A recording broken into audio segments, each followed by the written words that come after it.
Hey, you guys, welcome back. Let's bring up the symptoms of psychosis, shall we? According to Google, which it's Google, take it with a grain of salt. This is all alleged. It says psychosis can cause a person to have false beliefs, check, see or hear things that aren't there, check, or experience confused thinking, 100% check. What else? Delusions, unrealistic beliefs. You're now into schizophrenia territory, technically. To say that I can spot this in other people, trust me, I can spot it in other people. As far as hallucinations, those are about 10 times more difficult to diagnose because they have to be specific. I just couldn't believe she was saying this stuff on mental health, though. I'm like, girl, what are you doing?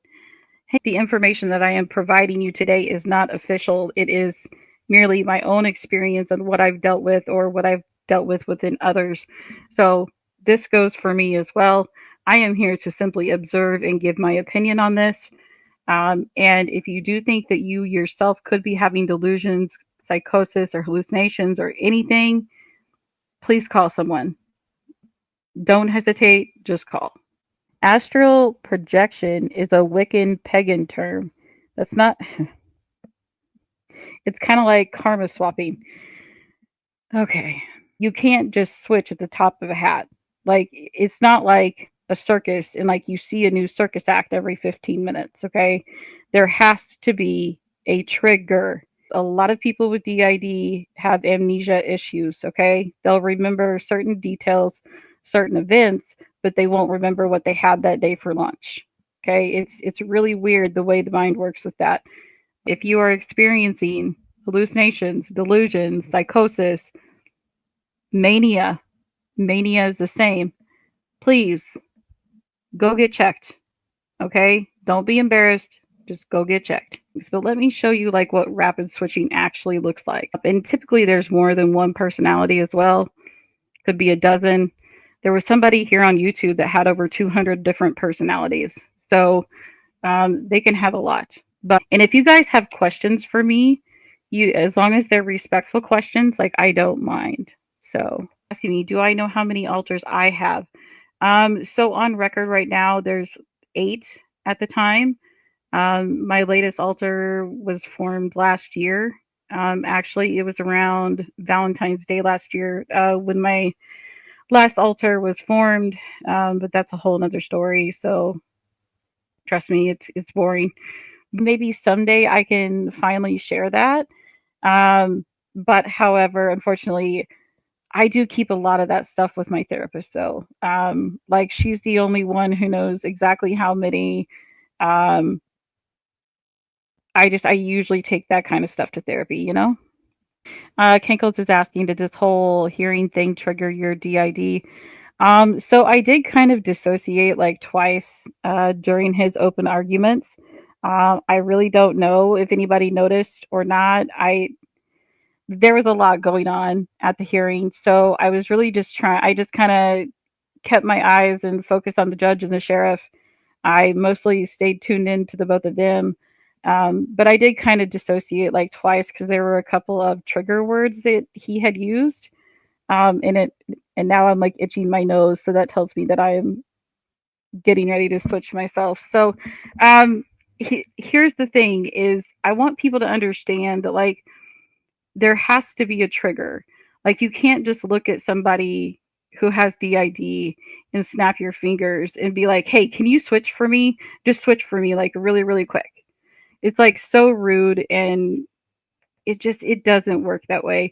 And chances are if you try to force someone to be triggered, you're just going to get like a pissed off alter in the end because it's like, well, if you force the switch, you're just going to get a mad alter. Whether if you would just let it happen naturally, you might get a different personality that you would actually like better. Ellie is saying, what's it like for you when a new alter is added? How do they appear or introduce themselves? And is it scary when someone new arrives?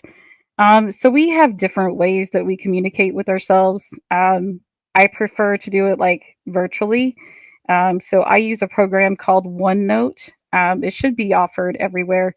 It's just spelled ONE, and then it's OneNote, where we basically allow ourselves to switch openly and fluently in that app.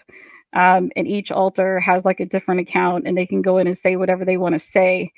Um, Usually, if there is someone new or if there is someone trying to like come through, there's different ways we can tell, but we usually go to our therapist, and our therapist is like the one who helps us identify, do we have a new altar or is this just another fragment? What is this? So we take all of that information to the therapist, and she will actually help assist in figuring out who the new altar is. So, Screen just saying, so happiness can trigger too. Yes, it doesn't always have to be a bad trigger. Like a lot of people, okay, I'm trying to think of a way to put this. There's bad triggers and then there's good triggers, right? So, bad trigger. Okay, for me, for example, Monty is a bad trigger for me. Like, I'm almost to the point where I can't even listen to Monty anymore because he just bothers me on that level. Um, a good trigger would be a bookstore, or walking past books, or a coffee shop, like, or glittery nail polish would be one of my positive triggers, would be glitter nail polish. You can trigger happiness as well too. Some people have even more subtle, like some people will switch like fluently, and like you can't even really tell until they start using like different verbiage and different languages and different stuff. Pearl is asking, can we have a lookie through that app? Well, I actually haven't used that app in like a month, but typically I would use it though. Do different altars have different turn-ons? Yes, they do. All of them have different ones. I think I answered this, but I will just in case again. Did the whole hearing thing trigger my DID with all the stress, etc.? My mental health has basically like plummeted since this whole thing.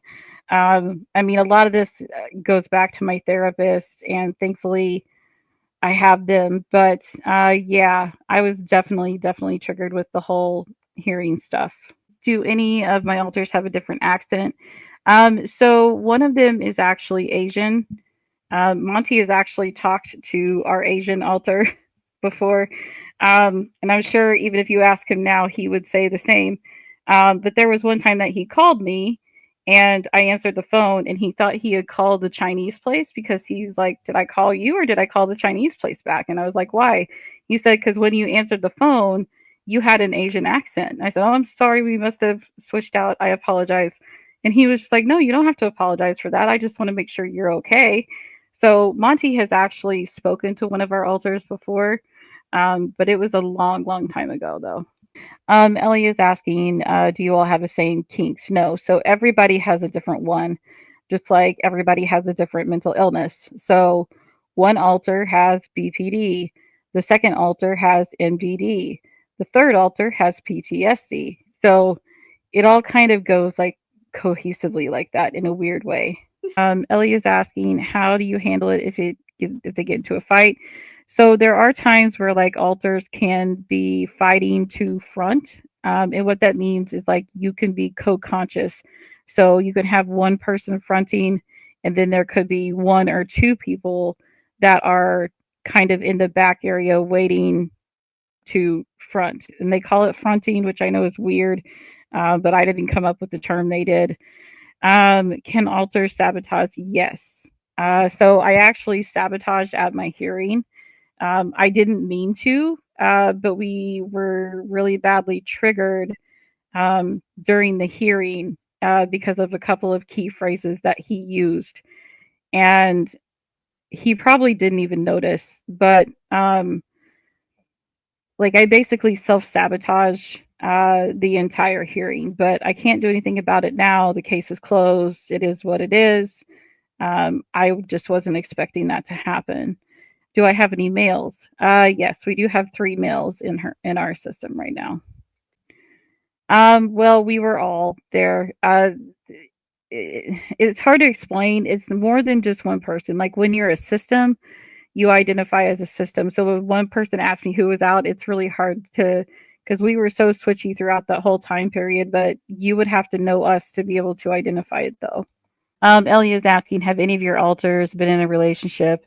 I know Dissociated had her alter, oh, dating one of the partners. Yeah, I know what you're talking about, Ellie. she was dating that the rainbow system or something like that. I remember the guy's face, but I don't. He was out of St. Louis, I think. But I know who you're talking about. And no, we don't let ourselves like date. Like if you're dating me, you're dating the original us. Like you don't get to like take your pick on that. But um I see what you mean. I don't agree with Dissociated doing that. I really wish Dissociated wouldn't have done that. Like Guitar Man used to know a little bit about this. Like he was able to tell like my changes in personality. And he was able to like identify whenever my switches were happening, even if they were really, really subtle. He'd be like, wait a minute, that was an attitude change. And they're like, yeah, it was, sorry. But like even like Guitar Man like knows a little bit about, you know, myself and the whole thing.